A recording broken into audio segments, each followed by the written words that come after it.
শেষ করার পরে এরপরে তোর কাছে গুনাহগার গুলো পাঠায় দিল। জাহান্নাম থামতে রাজি না। আল্লাহ তাআলা বলেন, ও জাহান্নামের শিকল দিয়া ধরে রাখ, জাহান্নামকে শিকল দিয়া বেঁধে রাখ। 70,000 রহমতের ফেরেশতারা জাহান্নামটাকে বেঁধে ধরে রাখতে পারে না। আমার নবী সিজদায় পড়ে কাঁদেন, ও আল্লাহ, জাহান্নামের ভিড়াও ভিড়াও, আমার একটা উম্মত জানো জাহান্নামে না যায়। জাহান্নামের ভয় আমার নবী সিজদায় পড়ে কান্না শুরু করবেন। আল্লাহ বলেন, ও নবী, আপনি একটুও কাঁদবেন না, আপনার উম্মতের জাহান্নামে আমি আল্লাহ দিব না।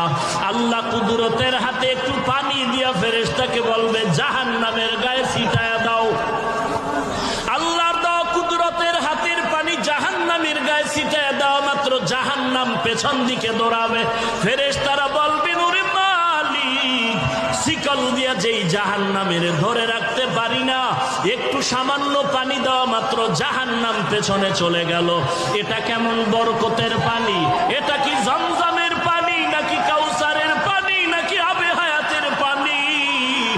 আল্লাহ বলবেন, এটা তো কাউসারের পানিও না, জমজমের পানিও না, এই পানি হলো আমার গুনাহগার বান্দার চোখের পানি।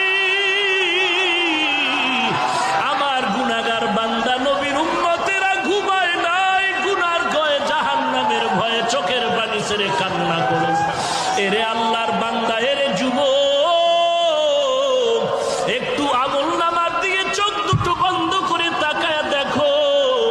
গুনার কারণে আমার হাত না পাক, আমার জিহ্বা না পাক, আমার অন্তর না পাক।